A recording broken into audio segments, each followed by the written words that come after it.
이제는 이제 불교의 핵심 진리인 사법인의 진리에 대해서 좀 여쭤보도록 하겠습니다.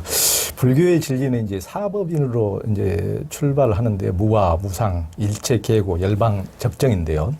그런데 이제 무하이고 무상한 것에 이제 집착을 하니까 고통스럽고 이제 집착해서 해탈하면 열반락을 누릴 수 있다는 것인데요. 이 무상하기에 항상하지 않고 늘 변해서 이제 불안정하게 느껴서 이제 사람들은 고통을 느끼는데요. 이제 맛있는 아이스크림도 좀 오래 이렇게 있어줬으면 좋겠는데 몇 번 빨아먹지도 않았는데 금방 이제 없어지고 사라져버리는 게 불만스럽게 마련인데요. 그런데 이제 스님께서는 그렇게 변화하고 불안정한 게 고통스러운 것이 아니고 긍정적인 것이 많다. 이렇게 말씀하셨어요. 네. 뭔가가 이제 이렇게 딱 정해져 있다면 와, 우리 인생이 진짜 재미없지 않을까요? 뭔가 이렇게 탁 정해져 있다면 참 재미가 없을 것이고, 정해져 있을 수도 없고, 이 어떤 정해져 있지 않고, 그 무한한 가능성 속에 우리가 이렇게 내전져 있다는, 그러니까 이 혼돈 속에, 이 불확실성 속에 그냥 이렇게 턱 놓여 있다라는, 그것이 이제 진리이거든요. 그것이 우리에게 처한 어떤 삶의 진실이고, 그것은 또 다시 말하면, 사람들은 이제 염세적으로 해석을 하면, 나쁘게 해석하는 사람도 있지만 어찌 보면 그 말은 지금 힘들게 사는 사람도 또 더 좋아질 수 있다는 얘기고 뭔가 좀 불안하고 불행하고 혹은 나는 타고나기를 잘못 태어났다 뭐 이렇게 생각하는 사람도 그러니까 사실 변화 가능성이 있다라는 얘기거든요. 그러니까 정해진 게 있다면 어찌 보면 좀 불평등하죠. 근데 무한한 가능성 속에 있다라는 것은 언제든 내가 이렇게 변화할 수 있다는 얘기고 이제 불교에서는 이제 거기서 이제 정점이 뭐냐면 내가 어떻게 변하느냐 이 모든 조건에도 불구하고 완전한 자유의 가능성 그러니까 완전한 뭐랄까 걸림없이 살 수 있는 어떤 그 진리를 깨닫는 가능성 그런 것은 모두에게 완전히 이미 갖춰져 있는 것이다 이렇게 설명을 해요. 그래서 그런 것을 그 깨달아갈 수 있는 거죠. 그렇기 때문에 그래서 어떤 이 뭐 정해진 게 없다 없기 때문에 이게 삶이 진짜 뭐랄까 이게 재밌고 박진감 넘치고 어찌 보면 이 삶은 하나의 이제 불교에서는 유희삼매라는 말을 써요. 그러니까 되게 이 삶이 이제 이 몸을 나라고 여기면 이걸 어리석음이라고 하는데 몸을 나라고 여기면 내가 세상에서 살아남아야 하는 엄청난 압박감과 성공해야만 하는 엄청난 그 스트레스를 받으며 살 수밖에 없는데 아까 말씀드렸듯이 이 허공 전체가 나라면 이 몸과 마음이 이게 내가 아니다라고 한다면 이 전체가 하나의 꿈처럼 그러니까 삶을 사는데 그 삶을 내가 삶 속에 개입해가지고 삶을 심각하게 사는 것이 아니라 마치 꿈을 지켜보듯이 어떤 연극을 이렇게 관객석에서 이렇게 지켜보는 사람처럼 자신의 삶을 그전에는 삶 속에 내가 개입해서 울고 웃으며 그걸 실제라고 여기면서 울고 웃으며 살아왔다면 이제 이 전체가 이제 하나의 어떤 그 연극과도 같고 어떤 놀이와도 같고 꿈과도 같은 그러니까 유희삼매처럼 이렇게 그냥 이렇게 관람하는 즐거움 그러니까 심각하게 하나도 없는 거죠. 그러니까 성공해도 성공하는 즐거움을 누리며 살면 되고 좀 실패하면 실패한 대로 또 거기서 또 즐겁고 재밌게 살 수가 있어서 그래서 삶이라는 것은 이렇게 그렇게 정해진 바가 없기 때문에 오히려 그야말로 가볍게 즐겁게 가져 놀면서 살 수가 있지 않나 생각이 듭니다. 그러니까 셰익스피어도 뭐 서양 사람인데도 불구하고 굉장히 인생은 한편의 연극이라고 한 걸 보면은 굉장히 지금 이제 스님 말씀해 주신 어떻게 보면은 더 이제 부처님법은 인생은 한편의 꿈이고 이제 지금 뭐 드라마지만은 그걸 이왕 만든 드라마라면은 조금 더 행복하게 그렇지. 이 주인공을 더 멋지고 아름답게 이렇게 꾸밀 수도 있는데 뭐 평생에 이제 불행하게 이렇게 불행 속에 빠져 있는 이런 주인공이라면 정말 너무 가슴이 아프겠죠. 이왕이면은 그 연극을 그래서 불교를 굉장히 예전에 이제 중국에서도 근대 동양을 많이 알린 이무당 같은 사람도 기독교인이긴 했지만은 이제 근본적인 면에서 불교를 오해한 것 같아요. 그 사람은 이제 불교가 허무주의라고 이렇게 했는데 이제 그걸 우리 법상 스님이 정반대로 지금 그런 무상하고 무하기 때문에 그건 정반대인 것이다. 어떻게 보면은 중국이 서양한테 뭐 아편 전쟁에 깨지고 뭐 했을 때 그러면 뭐 그런 것이 없다면 계속 이렇게 천년 만년 깨지고만 있어야 되는데 지금 우기라는 중국이라는 게 있을 수가 없잖아요. 그러니까 우리도 뭐 일제시대 때 그런 식으로 당하고만 살았던 것이 무상하지 않으면은 우리가 끊임없이 변화할 수 있고 우리 또 우리 스스로가 변화를 만들 수가 있고 나라의 운명도 내 자신의 운명도 네. 그렇기 때문에 이게 희망인 것이지 네. 무상하기 때문에 그것을 다 헛된 것이다. 허무주의다. 이렇게 봐버리면은 이모당이 허무주의라고 했는데 이게 이 불법을 이렇게 어떻게 보면 지극히 한 면만을 네, 뭐 같이 봐야 되는 맞습니다. 총체적으로. 그러니까 사실은 그 부분을 지금 많은 사람들이 국민들도 많은 사람들이 조금 오해하고 있는 점이 우리나라에서는 과거에 법정 스님이 워낙 무소유로 이제 유명하셨다 보니까 많은 사람들이 불교는 무소유 종교인가 보다 이렇게 생각하기 쉬운데 석가모니 부처님께서는 그 무소유는 법정 스님께서 너무 사람들이 소유에만 사로잡혀 있으니까 그 치우친 걸 깨주기 위해서 무소유를 말씀하신 거지 무소유가 불교의 뭐 전부이거나 그런 것이 아니죠. 소유에 집착하는 사람에게는 무소유로 무소유에게 또 집착하는 사람에게는 소유로 그렇죠. 즉 부처님은 많은 사람들에게 장자들에게는 돈을 잘 벌 수 있도록 그렇죠. 돈 잘 버는 방법을 설명하시고 임금에게는 나라를 잘 이제 경영하도록 이렇게 설법을 그렇죠. 하시고 그렇죠. 심지어 남편에겐 아내에게 반지, 목걸이 같은 것도 종종 한 번씩 사다 줘라 뭐 이런 얘기까지도 그러니까 하면서 그래서 이게 불교는 뭐 소유하지 말라는 종교가 아니에요. 그러니까 불자들 같은 경우도 과도하게 소유하면 막 오히려 부끄러워하는 사람들이 있는데 그럴 필요가 없단 말이죠. 그러니까 최선을 다해서 매 순간 최선을 다해서 사는 거예요. 그리고 그 속에서 이 꿈 속에서 부유한 꿈을 꾼다는 것은 아주 좋은 일인 거예요. 그래서 부자라는 꿈을 꾸고 그래서 나도 거기서 만족스럽게 살면서 조금 더 지혜로울 수 있다면 그걸 누군가와 함께 나눌 수 있다면 더욱더 또 좋은 일이 되는 것이죠. 그래서 불교는 조금 전에 아주 중요한 부분을 짚어주셨는데 이게 무조건적으로 막 소유하지 말고 아무 일도 하지 말고 이런 게 아니라 열정적으로 살라는 가르침이에요. 그냥 세속에서 딱 뛰쳐나와서 혼자 도만 닦으라는 얘기가 아니라 삶 속에서 최선을 다해서 사는 것을 통해 그러나 이게 금강경에서도 말하듯이 머무는 법 없이 마음을 내라. 집착 없이 최선을 다해 사는 거죠. 근데 집착 없이 마음을 내게 되면 결과에 대한 집착을 완전 내맡겼다 보니까 매 순간순간이 너무나 열정과 창의가 막 생겨나고 그래서 이 서양의 지금 뭐 많은 세계적인 뭐 100대 가는 대기업 같은 데서도 보면 이렇게 명상이나 마음 챙김 뭐 이런 것들을 프로그램화 시키고 뭐 리더십 프로그램과 연결시키고 창의력과 연결시키고 하는 이유도 오히려 놓았을 때 나라는 내 생각이라는 이 분별이라는 걸 놓았을 때 무분별은 전체거든요. 전체로서 하나거든요. 그러니까 자기 개인의 생각을 놓았을 때 전체의 지혜에 접촉할 수 있다는 거죠. 그렇죠. 그래서 이 뇌과학 같은 데서도 옛날에는 우리 뇌가 엄청난 능력이 있는 거구나 이렇게 생각했는데 요즘에서는 알고 봤더니 이 뇌라는 것이 어쩌면 이게 엄청난 능력이 있는 게 아니라 이제 이런 표현을 쓰더라고요. 이렇게 이 우주적인 아카식 레코드라고 해서 우주적인 도서관이라는 무한한 어떤 지혜의 창고에 우리가 마음을 비울 때 고요히 하고 명상을 하거나 이럴 때 그곳에 이렇게 접촉하는 어떤 안테나 역할 같은 그래서 그 무한한 지혜를 내가 받아서 쓸 수 있는 어떤 상태로 바뀐다 뭐 이런 식의 표현인데 그게 이제 불교에서 말하는 불법승 삼보가 본래 자기에게 구족돼 있다는 거예요. 본래 지혜, 또 본래 법 이런 것들이 다 본래 자기가 구족돼 있다는 것이죠.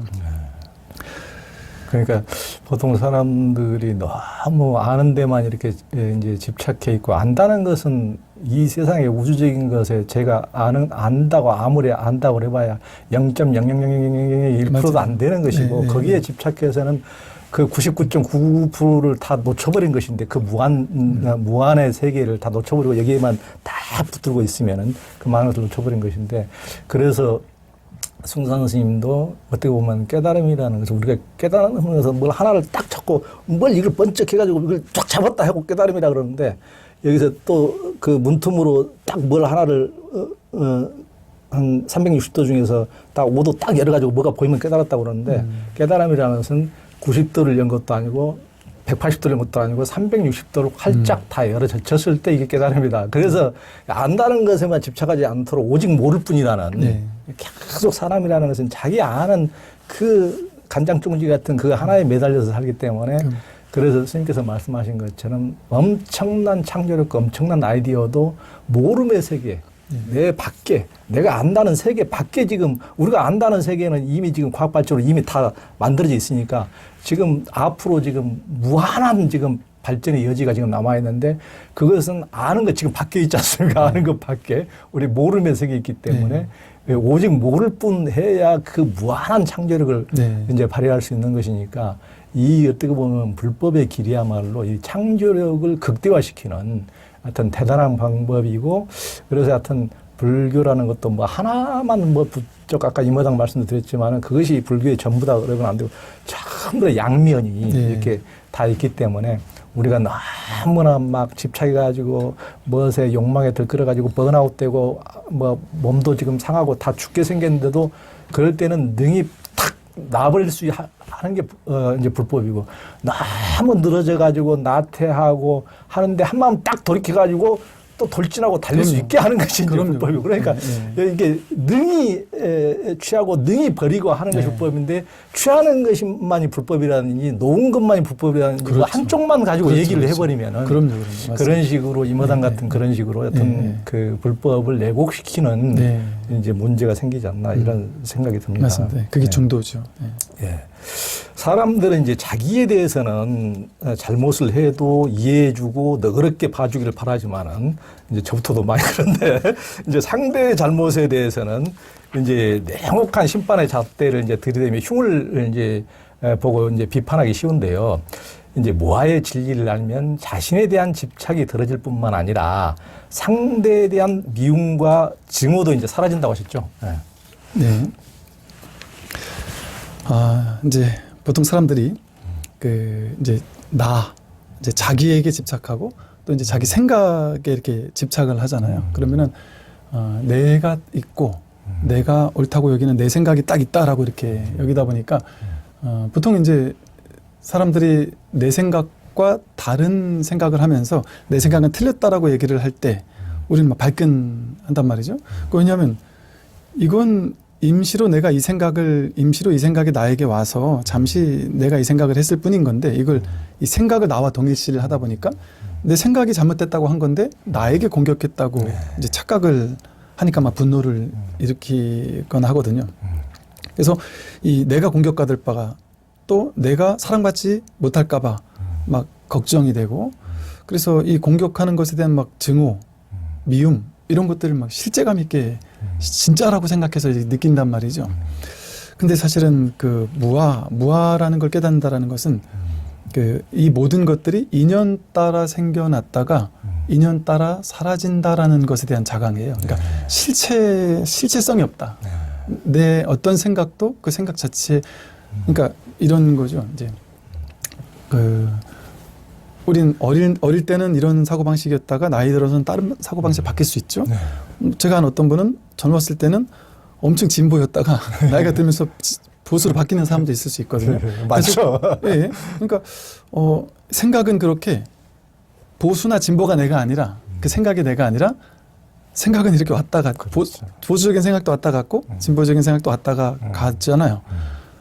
근데 우리는 이 생각이 오면 이게 난 줄 알고 저 생각이 오면 저게 난 줄 알지만 진짜 나는 이 생각이 왔다 가고 저 생각도 왔다 갔는데 왔다 가지 않는 뭔가가 있어야 이 생각이 왔을 때 왔다는 걸 알고 갔을 때 갔다는 걸 알고 이 생각이 왔을 때 온 줄 알고 갔을 때 간 줄 아는 거거든요. 그러니까 이 생각의 내용물이 내가 아닌 거죠. 이렇게 진짜 내가 아닌 것들, 그러니까 생각의 내용물이라든지 뭐 이 몸도 사실은 우리 10대 때 몸과 지금 몸을 따져보면 10대 때 몸이 지금 내 몸과 전혀 10대 때 몸이 지금 남아 있을까요? 없이 다 달라졌을 거란 말이죠. 그런데 우리는 이 몸을 나라고 여긴단 말이에요. 그러니까 10대 때도 그 몸이 나, 지금도 이 몸이 나 이렇게 여기지만 사실은 그 몸이 내가 아니라 그때도 나라고 했던 그게 있었고 지금도 나라고 한 이게 진짜 나지 이 몸이 진짜 내가 아니지. 느낌, 생각, 의지, 의식 전부 다 왔다 가는 거죠. 왔다 가는 그걸 이제 불교에서는 생멸법, 생겨나면 사라질 수밖에 없는 것. 그리고 생멸법은 인연생, 인연멸한다. 그 인연 따라 생겼다, 인연 따라 사라지니까 이건 비실체성이다. 그러니까 어디에도 고정된 실체가 없다. 그러니까 우리는 이걸 나라고 생각하니까 여기서 모든 문제가 생겨났는데 이게 그냥 냉정하게 우리가 가만히 사유를 해봐도 몸도 아침에 밥 먹고 물 먹고 내보내고 하면서 계속 순환해서 계속 변화의 한 일시적인 변화의 모습이거든요. 그러니까 생각도 느낌도 감정도 다 마찬가지라는 거죠. 그러니까 전부 다 이렇게 변화하는데 우리는 이걸 이 어떤 특정한 모습을 가지고 나라고 딱 쥐고 있다 보니까 여기서 이제 모든 문제가 생겨나죠. 내가 뭘 더 갖고 싶고 난 이런 사람이고 난 이런 생각이 내 생각이고 그러니까 남들과 막 이렇게 막 뭐랄까 자꾸 대립하게도 되고 그런데 이제 무아를 깨닫는다면 누가 나를 공격하더라도 그 사실은 그 공격하는 말의 언어 파장, 그러니까 소리의 파장 같은 그거에 대한 이해는 하더라도 거기에 대해서는 내가 휘둘리진 않겠죠. 그리고 그 소리의 파장이 그냥 이렇게 드러나고 사라지는 어떤 이런 것들이죠. 그리고 그것이 나를 공격했다 할지라도 내가 공격당한 것이 아니라 그냥 그 말, 그 생각을 이렇게 이야기한 거죠. 그래서 그렇게 보다 보니까 사실은 남들이 가지고 있는 생각, 나와 전혀 다른 생각을 하다 하더라도 그들을 막 싫게 보거나 옛날엔 싫고 밉게 이렇게 봤는데 좀 자비심이 바탕이 되어서 그들을 보게 된다고 할까요? 그 요즘에 이제 대선 관련해가지고 막 여야의 이제 대선 후보들이 이제 나름의 막 이렇게 활동을 하시잖아요. 근데 이제 옛날에는 이게 이 사람은 맞고 저 사람은 틀렸어 하면서 저 사람은 뭘 해도 다 나쁘게 보이고 이 사람은 뭘 해도 좋게 보이고 이럴 수 있잖아요.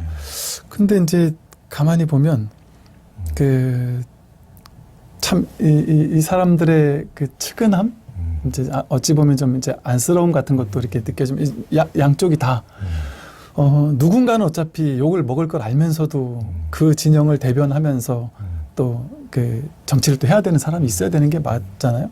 근데 또 어떤 많은 사람들은 그걸 또 못하기도 하고 또 욕먹을까 두렵기도 하고 이럴 텐데 어떻게 본다면 또 누가 됐든 그런 욕먹고 이런 것들을 감수하고라도 나와서 그런 일을 하는 게 사실은 누구나 그럴 수밖에 없거든요. 그분들이 겉으로는 그렇게 큰 소리를 내 주장을 하더라도 사실은 뒤돌아서고 집에 가서 댓글을 보다 보면 우울하고 괴롭고 무너지고 싶고 이런 마음이 왜 없겠어요. 그렇죠. 당연히 그럴 수 있거든요. 그러나 참 그럼에도 이렇게 나와줬다는 게 저는 이렇게 진영을 떠나서 참 그런 어떤 그럴 수밖에 없는 사람의 근본적인 그 나약함 이게 참 안쓰럽다. 자비심으로서 우리가 참 한편으로는 좀 보듬어 줬으면 좋겠다. 뭐 이런 생각이 조금은 드는데 이제 그런 것처럼 우리가 이제 나와 다르다, 옳다 이렇게 보는 게 아니라 좀 측은한 거죠. 그 생각 하나에 갇혀가지고 그걸 자승자박으로 요즘 용어로 스불제라고 하더구만요. 스스로 불러온 재앙이라고 그런다는데 이게 다 자기가 자기 생각에 사로잡혀서 그 생각만이 절대적으로 옳다고 믿는 것 때문에 자기 스스로 불러온 재앙이거든요. 근데 이제 그걸 모르고 그 생각이 옳다 그러다라는 이 진영 논리라든지 이런 거에만 빠져가지고 모든 사람들이 그걸로 이렇게 패를 나눠서 유튜브나 이런 것 때문에 점점 더 이게 자기네들끼리만 모이니까 더 견고해지면서 더 서로 다투고 서로 막 미워하고 이런 시대잖아요. 근데 사실은 이 본래 무아라는 사실을 안다면 그 생각이 내가 아니라 또 그 진영이 내가 아니고 내가 그냥 인연 따라 잠시 이럴 수도 있고 저럴 수도 있는 그러니까 이렇게 왔다 가는 건 내가 아닌 거죠. 여기서 왔을 때 온 줄 알고 갔을 때 간 줄 아는 이 모양도 없고 빛깔도 없는 게 진정한 어떤 뭐랄까 이게 뭐 자기라고도 할 수 없는 이 참 진실에 좀 눈을 뜬다면 그런 이제 모양의 생각에 분별에 쫓아다니는 일들은 좀 많이 사라지면서 이 복잡다단한 세상 속에서 복잡하고 혼란스러운 일들이 일어나고 있는데 아무 일이 없이 고요해질 수 있어요. 이 근본 자리는 고요한 거죠. 세상은 시끄럽더라도. 그렇죠. 그러니까 시끄러운 가운데 고요함이 딱 자리하고 있다면 얼마나 좋을까. 그래서 사실 저도 정치하는 분들이 또 연예인 분들이 이렇게 댓글로 고생하잖아요. 자살도 하고 그러시잖아요. 그런 분들이 참 이 삶의 진실을 조금 공부해서 깨닫고 한다면 조금 더 지혜롭게 본인도 상처 안 받고 좀 이렇게 그 정치도 하고 연예계 활동도 하고 뭐 이럴 수 있지 않을까 하는 그런 생각이 좀 들기도 합니다. 그렇죠. 그러니까 제가 이제 언론계에 종사하니까 우리 그런 매스 커뮤니케이션 이론에 그런 게 있거든요. 네. 이게 매스 커뮤니케이션이라는 게 뭐 진보적인 매체도 있고 보수적인 매체도 있고 뭐 중도 매체도 있고 온갖 뭐 이제 좀 황색 저널리즘도 있고 온갖 이제 매체가 있지 않습니까? 그래서 물이 네모난 데 담기면은 네모가 되고 세모난 데 담기면 세모가 되고 동그란 그릇에 담기면 동그랗게 된다. 또 빨간 그릇에 담기면 빨간색이 되고 파란 그릇에 담기면 파란색이 되고 노란 그릇에 담기면 노란색이 된다. 물 자체는 변함이 없는데 이제 그렇게 어느 매체에 담기느냐에 따라서 이제 그렇게 되는 거죠. 그래서 이제 저는 물론 이제 한겨레 신문이라는 진보 매체에 있지만은 대부분의 사람들이 자기가 그 그릇이 자기인 것으로 이제 동일시 해가지고 그리고 이제 다른 사람들처럼 저처럼 이런 매체에 종사하지 않는 사람들도 전부 다 진보니 보수니 해서 이제 하나로 자기 동일시 해서 이것은 선이고 다른 것은 절대 악이고 절대 선이고 이렇게 해버려서 이제 절대 선이라는 족쇄에 수갑을 딱 차고 절대 악이라는 족쇄에 딱 차 있으니까 움직이지도 못하고 자기가 스스로 만든 관념과 신념에 의해서 움직이지도 못하고 자유롭지 못하는데 그래서 육조 스님을 쫓아오는 해명한테 선도 놔버리고 악도 생각지 말고 놔버려라. 그랬을 때 나는 다 자유스러워지는 것인데 우리 스스로가 그때 해명과 같은 그런 상태를 우리 스스로가 다 해놓고 그래서 어떻게 보면은 오히려 그 요즘에 뭐 중도 10%가 대선판을 좌우한다 그러는데 그런 분들이 이제 어떻게 보면은 가장 그러니까 능히 그 사람들을 면밀히 관찰해보고 말도 들어보고 정책도 들어보고 하면서 능히 꼭 기존의 패러다임에 갇히지 말고 능히 그걸로써 더 우리 국민을 위해서 우리나라의 미래를 위해서 누가 좋을 것인가 이렇게 능히 변화하고 판단할 수 있는 사람이야말로 훨씬 더 자유스러운 사람이 아닐까 맞습니다. 이런 생각이 듭니다. 그게 지금 같은 시대에 보통 이제 우리 의식 분별심이라고 하거든요. 이게 머리로 내가 헤아릴 수 있는 것들은 전부 다 분별심이라 그래요. 둘로 나눈 이게 이제 익숙한 거죠. 생각은 옳다 그르다, 맞다 틀리다, 크다 작다. 그래야지 이 사람이 큰지 작은지 명확해지니까. 그러니까 이런 것처럼 둘로 나누는 게 우리 머리의 특징이죠. 특징. 그러니까 어쩔 수 없이 우리는 둘로 나누어 가지고 이제 이해하는 거죠. 사실은 이건 그냥 이건데 이게 좋거나 나쁘거나 뭐 옳거나 그르거나 이런 어떤 프레임에 이제 가둬야만 우리는 그걸 이해를 하는 거예요. 예를 들어 뭐 자식이 80점 맞았어요. 그러면 엄마가 뭐지? 얘가 잘한지 못한지 모른단 말이죠. 그것만 가지고 평균이 얼마인지 봐야지만 알 수 있듯이. 근데 이 친구 몇 점 맞았어? 그렇죠. 이 친구 그래서 비교를 통해서만 우리는 그거를 규정할 수 있는 이런 머리의 특징이 그건데 그러다 보니까 어디서든 마찬가지로 무슨 뭐 서로 노론이니 뭐 보수 진보니 뭐 옛날부터 어디서든 하여간 둘로 나누는 것이 이것을 통해서 정반합으로 이렇게 사회가 진보하는 이것만이 길이라고 생각을 해왔는데 지금의 시대가 지금 이미 그렇게 가고 있다고 봐요.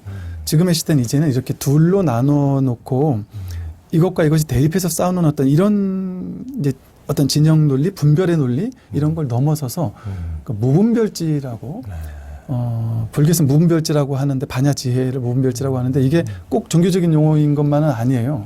옛날 제가 한 20년 전에 그 후쿠오카 마사노부인가 그 자연농법이라는 책을 쓴 사람 책을 20년 전에 읽으면서 야 이런 생각을 하는 사람도 있구나 좀 신기했던 기억이 있는데 농사를 짓더라도 분별을 해서 이건 옳고 그른 게 어느 게 옳은 방법이냐 이런 방법으로 접근할 것이 아니라 무분별지로서 농사를 지었을 때 가장 지혜롭고 모두를 살리는 농사를 지을 수 있는데 이게 농사뿐만이 아니라 경제, 경영, 뭐 모든 분야에서 정치, 모든 분야에서 무분별지를 바탕으로 하게 됐을 때, 왜냐하면 지금 진영 논리에 빠져가지고 어떤 정책을 판단하면 이거 자체가 정말 미래를 위해서 우리 국가에 도움이 되느냐를 보기보다는 우리 진영에는 어떤 걸 해야 되는 거지? 그러니까 이 진영이 먼저 딱 서 있는 거죠. 근데 이제 지금 보면 이제 이게 보수에서 이런 걸 한다고? 또 진보에서 이런 걸 또 한다고? 이렇게 좀 의아할 정도로 막 넘나들기도 해요. 요즘에 보면. 오직 표장사만을 위해서 예. 그런 경향이 그렇죠, 그렇죠. 근데 그것이 이제 표장사만을 위해서가 아니라 진정으로 분별을 잠시 좀 이렇게 내려놓고 진짜 이게 인연을 봤을 때 인과나 인연을 봤을 때 어떤 것이 도움되는지를 좀 전체적인 관점에서 좀 볼 수 있는 어떤 진영 논리 좀 배제한 채 또 무분별지라는 어떤 그런 관점에서 좀 볼 수 있는 어떤 지혜의 안목 같은 게 좀 필요하지 않을까. 그래서 전혀 새로운 패러다임의 정치. 그러니까 이게 보수와 진보 중간쯤 있는 중도가 아니라 그러니까 정치적인 양 논리를 완전 내려놓게 되는 어떤 그 좀 지혜에 입각한 어떤 무분별지에 입각한 그런 정치를 하는 어떤 그런 어떤 중도적인 그렇죠. 이런 사람들도 좀 한번 있어야 되지 않을까 하는 생각도 들어봅니다. 그러니까 정치 지도자들뿐만 아니고 이렇게 표를 가진 국민들이 그런 지혜가 그렇죠. 정말 필요한 것 같습니다. 맞네요. 예.